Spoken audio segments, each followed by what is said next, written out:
Bonjour tout le monde, j'espère que vous allez bien.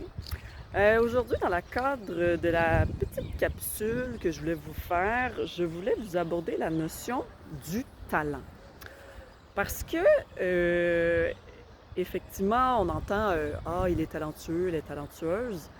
Mais la réalité, c'est que c'est tout en lien avec une question d'exposition, en fait.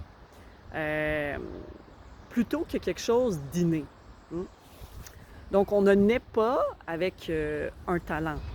On est avec des aptitudes, hein, des préférences, des aptitudes.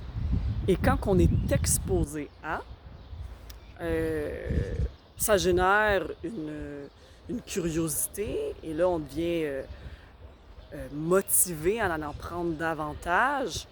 Et là, c'est par la mise en pratique régulière de l'activité que là, on développe ce talent-là.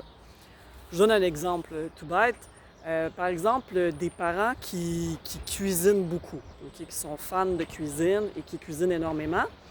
Bien, rapidement, l'enfant, naît avec des prédispositions, des aptitudes, des intérêts par rapport à des préférences sensorielles notamment, ou par rapport à des préférences XY, hein, par rapport à des choses de la vie.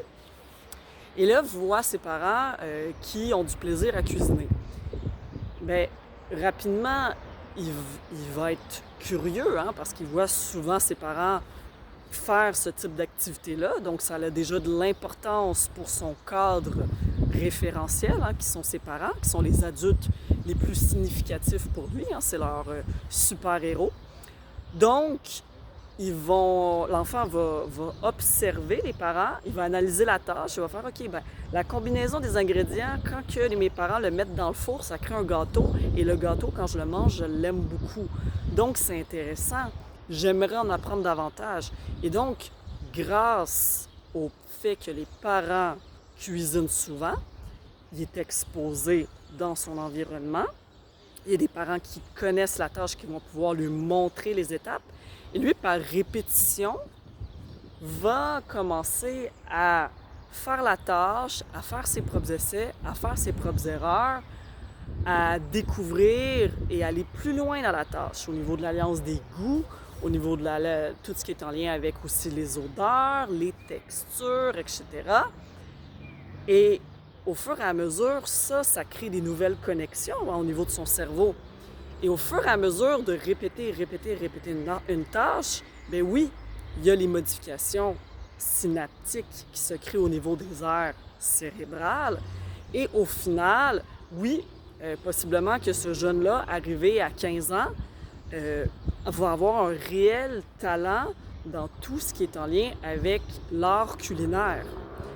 Même type que si les parents ils ont l'habitude de jouer un petit peu de la guitare ou de jouer du piano, et que l'enfant est exposé, a une bonne relation avec son parent, et que son parent prend le temps de lui expliquer la tâche, bien, si cet enfant-là est exposé depuis qu'il est tout bébé, voire quand la maman est enceinte de cet enfant-là, hein, donc qui a été bercé par les sons, etc., comme je vous mentionnais dans ma capsule sur le sens auditif, que je vous invite à aller voir.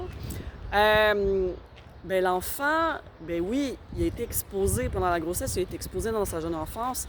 Là, après, il l'est encore quand il est enfant. Puis au fur et à mesure de répéter, ben oui, forcément, quand il va être rendu adolescent, jeune adulte, il va avoir un réel talent comme guitariste parce que il y avait des aptitudes de base, il y avait un intérêt de base, il y avait une motivation de base et il y avait une exposition propice dans son environnement rapproché, étant ses parents, étant possiblement peut-être même la fratrie aussi, hein, s'il y a une grande sœur ou un grand frère qui lui aussi faisait de la guitare ou faisait de la cuisine.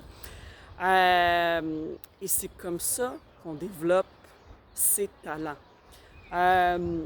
J'ai toujours, moi, été dans la philosophie de penser, on ne me donne pas un poisson, moi, je veux apprendre à pêcher. OK? Donc, il y a des personnalités qui sont plus comme ça. Hein? Si, par exemple, vous faites tout à la place de votre enfant, bien, effectivement, ça ne lui rend pas service. Parce que même s'il y a une curiosité, même s'il y a une motivation, on ne lui laisse jamais la chance de se mettre en action et de créer ces schémas-là de répétition qui vont amener à développer ses capacités, à développer des aptitudes qu'il y a déjà et éventuellement d'acquérir un talent par rapport à la tâche elle-même. Et donc, oui, en tant que parent, mais en tant que personne, lancez-vous. Hein? Quand on se dit « Oh non, mais je ne ferai pas ça, moi je ne suis pas capable », on n'est pas capable parce qu'on n'a juste pas été exposé. On n'est pas capable parce que, tu sais, par exemple, moi, je ne sais pas comment réparer un moteur de voiture, mais j'ai jamais été exposée. Hein? Je ne veux pas dire que je suis pas capable. Non, je n'ai jamais été exposée à ça. Et en plus, ça fait pas partie de mes intérêts. Donc, je ne vais pas nécessairement m'y mettre. Après, si j'ai un intérêt, oui, je vais être intéressée à savoir comment changer mes pneus, par exemple. OK? Donc, vous voyez, il y a toujours une question d'intérêt, de motivation par rapport aux tâches.